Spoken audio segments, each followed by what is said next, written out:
அவங்களுக்கெல்லாம் என்ன பார்த்தா இளக்காரமா போயிடுச்சு. எப்படா அங்கிருந்து போலான்னு இருக்கு. எனக்குன்னு ஒரு மரியாதை இருக்கணும்னா நான் வேலைக்கு போய் தான் ஆகணும். வேலைக்கு போலான்னு நினைக்கிறது தப்பு இல்ல. அது நம்மள எப்பவும் ஆக்டிவா வச்சிருக்கோம். சொல்ல போனா நமக்கே ஒரு நம்பிக்கையை கொடுக்கும். அது நல்ல விஷயம்தான். ஆனா நீ என்ன வேலைக்கு போவ? எனக்கு தெரிஞ்சது பரதநாட்டியம் மட்டும்தான். அதை சொல்லி கொடுக்கற மாதிரி தான் ஏதாவது வேலைக்கு போகணும். எனக்கு தெரிஞ்ச ஒரு அசோசியேஷன் சார்பா ஒரு டான்ஸ் ஸ்கூல் ஆரம்பிக்கிறாங்க. அதுக்கு டான்ஸ் டீச்சர் வேணும்னு சொல்லியிருந்தாங்க.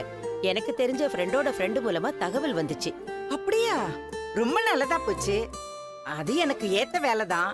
ஆமா ஆமா, உனக்கு நல்ல டான்ஸ் தெரியும். நான் அதை இல்லேன்னு சொல்லல. ஆனா உன்னோட திறமையை நீ சரியாவே பயன்படுத்திக்கல. எப்பவும் மத்தவங்கள ஏதாவது ஒரு குறை சொல்லிக்கிட்டே வாழ்ந்துட்டு வர. என்ன பார்வதி, மத்தவங்கள மாதிரி நீ என்ன குத்தி காட்டுறியா? ஐயோ, நான் அப்படிலாம் சொல்லல விஜயா. வாழ்க்கையில குறையில்லாத மனுஷங்களே இருக்க மாட்டாங்க. அதனால யாரையும் குறை சொல்லாம நம்ம வாழ்க்கையை நாம வாழ்ந்துட்டு போயிட்டே இருக்கணும். அவ்வளவுதான். பாத்தியா, எனக்கு வேலை வெட்டி எதுவும் இல்லாதனால உன் அட்வைஸ் எல்லாம் நான் கேட்க வேண்டியதா இருக்கு. பாத்தியா, இதுதான் உன்கிட்ட இருக்கிற பிரச்சனையே. உனக்கு நல்லது சொன்னா கூட அது குறையாவோ குற்றமாவோ தான் தெரியுது. சரி பரவாயில்ல, விடு.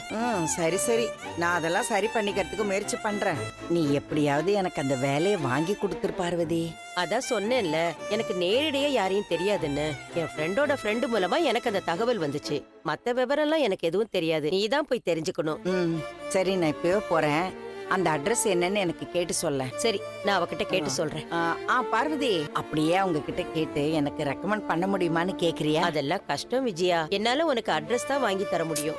சரி சரி, ஒன்னும் பிரச்சனை இல்ல, நான் பாத்துக்கிறேன். எனக்கு இந்த வேலை எப்படியாவது கிடைக்கணும். உனக்கு தான் நல்ல எக்ஸ்பீரியன்ஸ் இருக்குல்ல, கண்டிப்பா கிடைக்கும். ஆமா பார்வதி, என் அனுபவத்துக்கு நான் இப்படி சும்மாவே இருக்க கூடாது. அந்த மீனாவும் அவ அம்மாவும் பூக்கட்டி நிறைய சம்பாதிக்கிறாளுங்க. ஏன் திறமைக்கு அவங்கள விட நான் அதிகமா சம்பாதிக்கணும். அப்ப நீ வேலைக்கு போகணும்னு நினைக்கிறது உனக்காக இல்ல, அவங்கள மாதிரி நீயும் போகணும்னு போட்டி போட்டு செய்யற, அதானே? அப்படியெல்லாம் ஒண்ணும் இல்ல. அவங்க கூட நான் போட்டி போடுறேனா? பூக்கட்டுறதும் பரதமும் ஒன்னா? அவங்களுக்கு என் கூட போட்டி போடுறதுக்கு எந்த தகுதியும் இல்ல. எனக்கு நான் வேலைக்கு போய் என் சொந்த கால்ல நிக்கணும், அவ்வளவுதான். ஏன் செலவுக்குன்னு என் கையிலயும் காசு இருக்கணும். அதான் நல்லா படிக்க வச்சு வளர்த்த மனோஜ் இருக்கானே, அவன் உன்னை பாத்துக்க மாட்டானா? வளரும் தொழில் அதிபர். அவனே பாவம் பிசினஸ் ஆகாம கொஞ்சம் கஷ்டப்பட்டு இருக்கான். அது சரி, வீட்டு கடன் அடைக்க முத்து படுறதெல்லாம் உனக்கு கஷ்டமா தெரியல இல்ல விஜயா? அதுவும் அந்த முத்து அவன் வாங்காத கடனுக்கு இதெல்லாம் பண்றான். அவனை எப்பதான் நீ புரிஞ்சுக்க போறியோ? இப்ப நான் அதெல்லாம் கேட்டனா? அந்த வேலைக்கு எப்போ எங்க யார போய் பாக்கணும்னு மட்டும் கேட்டு சொல்லு. சரி, கேட்டுட்டு வந்து சொல்றேன். போதும் அத்தை, ஏன் புள்ளன்னு சொல்லிட்டு உங்க பாரத்துல ஏன் தொல்லை இறக்க பாக்காதீங்க. நீங்க எதுக்கு உங்க பிள்ளைக்கு கல்யாணம் பண்ணி வச்சீங்க? நீங்களே பாத்துக்க வேண்டியதானே? ஏய், வாய மூடுறி. இந்த வீட்டை கட்டி காக்க நான் பட்ட கஷ்டம் எனக்கு தான் தெரியும். என் மகன் சம்பாதிச்சு கொண்டு வந்த பணத்துல சொகுசா வாழ்ந்துட்டு என்னைய ஏத்து பேசுறியா? இந்த வீட்டுக்கு நீ ஒரு பைசா கூட கொண்டு வரல. எல்லாம் என் புள்ள சம்பாதிச்சது.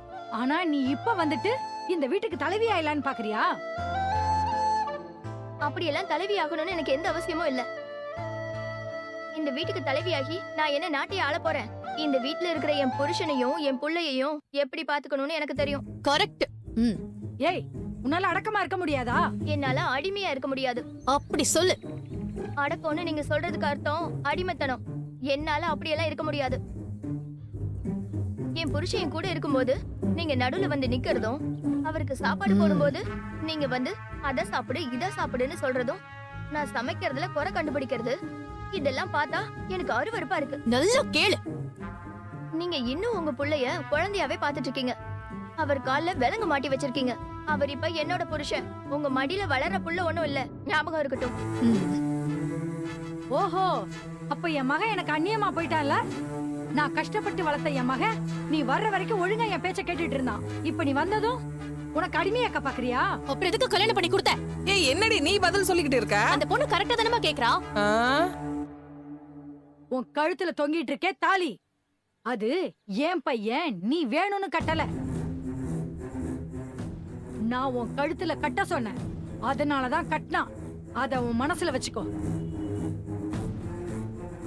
உன்னை போய் இந்த வீட்டுக்குள்ள கொண்டு வந்தான் பாரு, என்ன சொல்லணும்டி? உன் லட்சணத்துக்கு என் புள்ளையோட வாழ்றதே தப்புடி.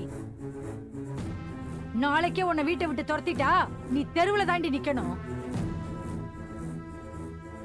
சும்மா வாய்க்கு வந்தபடி எல்லாம் பேசிட்டு இருக்காத. உன் தகுதி என்னமோ பார்த்து பேசு.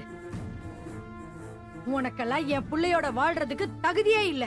நீ பிச்சைக்கார குடும்பத்துல இருந்து வந்தவ. என்ன சொன்ன? கரெக்ட் கரெக்ட், நீ பண்ணதுதான் கரெக்ட். இப்படிப்பட்ட மாமியாரை இப்படிதான் அடிக்கணும். ஏய் கல்யாணி, என்ன என்ன பண்ணிட்டு இருக்க நீ? திடீர்னு எதுக்கு இப்படி குதிக்கிற? அங்க பாருமா, அவ மாமியார உன்னை அரைஞ்சா பாரு. அவ என்ன அடி, சூப்பர்ல. என்னடி சீரியல் இது? பெரியவங்களை அடிக்கிற மாதிரி காட்டுறதெல்லாம் தப்பு. ஒரு மரியாதை வேண்டாம்? அதெல்லாம் அவங்க நடந்துக்கிற விதத்துல தான் இருக்கு. யாரு தப்பு பண்ணாலும் தப்புதான். கல்யாணி, நான் என் மாமியார் குடுக்கணும்னு நினைச்சத அவ கரெக்டா குடுத்துட்டா. என்னடி இப்படி எல்லாம் பேசுற? வயசுல பெரியவங்கள போய் மா, நீ சும்மா அடிக்கிறதெல்லாம் இருக்கியா? அவங்க என்ன எவ்வளவு கேவலமா பேசுனாங்க தெரியுமா உனக்கு? இதுல வர்ற மாதிரி நானும் போய் ஒண்ணு வச்சிருக்கணும். கல்யாணி, டிவில வர்றதெல்லாம் நாடகம், அது உண்மை இல்ல. அது வெறும் கற்பனை. நிஜத்துல அந்த மாதிரி எல்லாம் நடக்காது. மா, நிஜத்துல நடக்கிறது தான் அவங்க கதையா எடுத்துட்டு இருக்காங்க. பல வீட்ல மாமியாருங்க இப்படிதான் இருக்குதுங்க. நீ வேணா பாரு. அம்மா, அங்க பாரு, நீ பண்றதையெல்லாம் கிருஷ் பார்த்துட்டு தான் இருக்கான். அவன் உன்னை பத்தி என்ன நினைப்பான்? இந்த வயசுல அவன் மனசுல நல்ல எண்ணத்தை விதைக்க பாரு. கிருஷ், நீ எதுக்கு இங்க வந்த? நீ ஹோம்வொர்க் தானே பண்ணிட்டு இருந்த? இல்லம்மா, நீங்க சத்தமா சிரிச்சீங்களா, அதான் வந்தேன். ஒண்ணும் இல்ல, நீ உள்ள போய் படிப்போ. கல்யாணி, நீ தப்பு மேல தப்பு பண்ணிட்டு இருக்க. முடிஞ்சா உன் புருஷனோட சேர்ந்து வாழ்ற வழிய பாரு. அத விட்டுட்டு மாமியார அடிக்கிறேன், பழி வாங்குறேன் எல்லாம் சொல்லிட்டு தெரியாத. சொல்லிட்டேன் பாத்துக்க. மா, அன்னைக்கு கடையில எந்த அளவுக்கு என்ன அசிங்கப்படுத்துனாங்கன்னு உனக்கு தெரியுமா? கடையில இருக்கிற எல்லாருமே என்ன பார்த்தாங்க. இந்த சீரியல்ல வர மருமக மாதிரி என்னால ஏன் என் மாமியார அறைய முடியலன்னு எனக்கே டவுட்டா இருக்கு. அதெல்லாம் தப்புடி. அப்ப அவங்க பேசுனது தப்பு இல்லையா? நான் இல்லன்னு சொல்லல. ஆனா நீ அவங்க கிட்ட சொன்ன போய் தான் அவங்க கோவத்துக்கு காரணம். மா, சும்மா அதையே சொல்லிட்டு இருக்காத. யாருமே போய் சொல்றது இல்லையா? மனோஜ் என்னை ஏத்துக்கிற ஸ்டேஜுக்கு வந்துட்டான். இவங்க தான் அவனை புடிச்சு வச்சிட்டு இருக்காங்க. அவங்க இப்படியே பண்ணிக்கிட்டு இருந்தாங்கன்னா ஒரு நாள் இந்த சீரியல்ல வந்த மாதிரி கண்டிப்பா என்கிட்ட வாங்கதான் போறாங்க.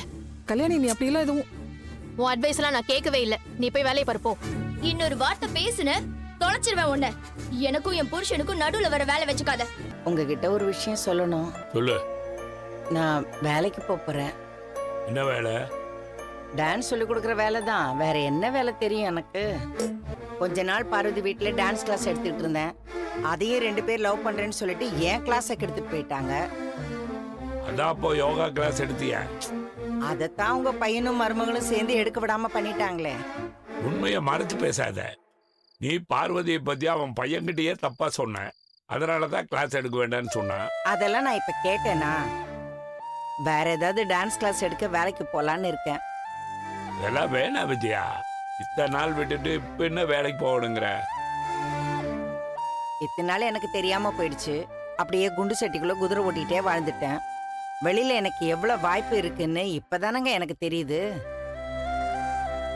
என்னை யாரும் எதுக்கும் விடல. நான் என்னைக்கு உன்னை வேலைக்கு போக வேண்டாம்னு சொன்னேன்? நீ தான் வேலைக்கு போய் சம்பாதிக்கணுங்கிற அவசியம் இல்லைன்னு சொல்லிட்டு இருப்ப. அப்படிதான் நினைச்சுக்கிட்டு இருந்தேன். இப்பதான் அவசியம் வந்துருச்சு.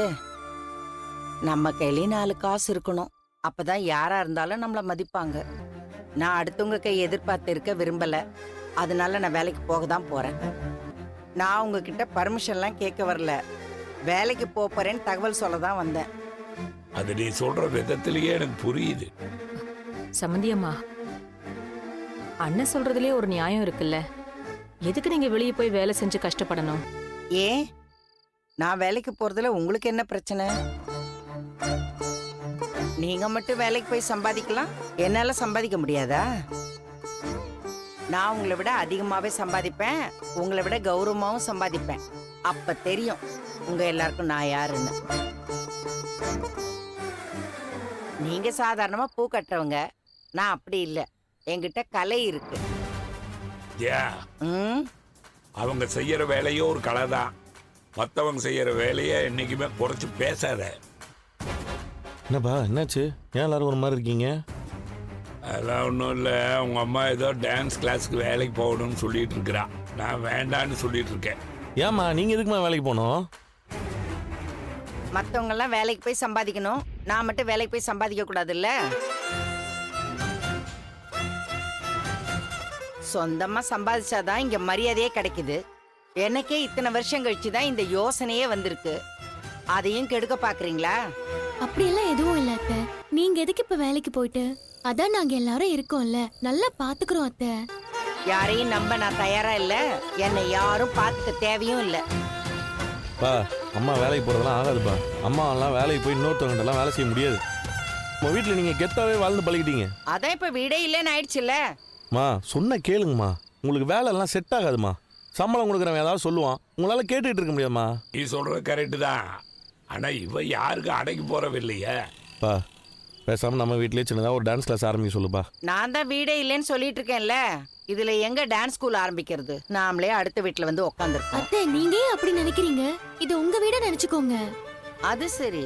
இத என் வீடா நினைச்சா அப்புறம் நீங்க யாரும் என் வீட்டை மீட்கிறதுக்கு வேலையே செய்ய மாட்டீங்கல்ல. மா அப்படிலாம் ஒண்ணும் இல்லம்மா.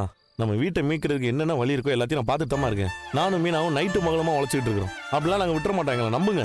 ஆமா அத்தை, சீக்கிரம் நம்ம வீட்டை மீட்டுடலாம். நீங்க இப்ப வேலைக்கெல்லாம் போக வேண்டாம், உங்களுக்கு அது சரியா இருக்காது. ஓஹோ, எனக்கு நீ புத்திமதி சொல்றியா? நான் வேலைக்கு போய் உன்னை விட அதிகமா சம்பாதிச்சிருவேணும்னு பொறாமப்படுறியா? நல்ல கதையா இருக்குதே. அம்மா மீனா தான் வேலைக்கு போய் நல்லா சம்பாதிக்கிறாளே, அவ எதுக்கு உங்களை பார்த்து பொறாமப்பட போறா? அப்போ நான் பொறாமப்படுறேன்னு சொல்றியா? அம்மா உங்க மேல இருக்கிற அக்கறையில மீனா சொல்றாமா. வெளியே போய் 4 காசு சம்பாதிக்கிறது எவ்வளவு கஷ்டம்னு எங்களுக்கு தாமா தெரியும். அதனாலதாம்மா சொல்றேன் வேணான்னு. சம்மந்தியம்மா, உங்களுக்கு 3 ஆம்பளை பசங்க இருக்காங்க. அவங்க உங்களை நல்லா பாத்துக்கறாங்க. நீங்க வேலைக்கு போனா அவங்களுக்கு தான் கஷ்டமா இருக்கும். நீ சொன்னா புரிஞ்சுக்கு விஜயா. இன்னொருத்தர்கிட்ட போய் வேலை செய்யறதால உனக்கு சரிப்பட்டு வராது. மொத்தத்துல நான் சொல்றதை யாரும் கேட்க மாட்டீங்கல்ல. இப்படியே என்னை எதுவும் செய்ய விடாம பண்ணிடுங்க. கடைசி வரைக்கும் நான் அடுத்தவங்க கையை எதிர்பார்த்து நிக்கணும். அதானே? ரொம்ப சந்தோஷம். நிம்மதியா இருங்க. என்னப்பா நம்ம இவ்வளவு சொல்றோம், அம்மா புரிஞ்சுக்கவே மாட்டாங்க. அவ அப்படி ஒரு ஜென்மண்டா. அவளுக்கு சொன்னா புரியாது. கரெக்ட் லொகேஷன் அனுப்பிட்டேன், அங்கே வந்துருங்க. என்னப்பா என்ன பிரச்சனைன்னு தெரிஞ்சதா? தெரியலமா, மெக்கானிக் கூட்டணும் தான் பார்க்கணும். சர்வீஸ் பண்ணி வச்சுக்கிறது இல்லையா? திடீர்னு இப்படி ஆகணும்னு நினைக்கலாமா? சரி சரி, நான் வேற காரை புக் பண்ணிட்டேன். நான் அவசரமா போகணும்.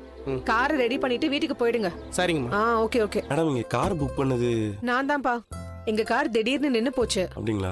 சரி நீங்க கார்ல ஏறி உட்காருங்க, நான் பாக்க. என்ன ஆச்சுன்னே தெரியல. என்னவாச்சு? இல்ல ஸ்டார்ட் ஆக மாட்டேங்குது. பார்க் பிளக்ல ஏதாவது பிரச்சனை இருக்கும்.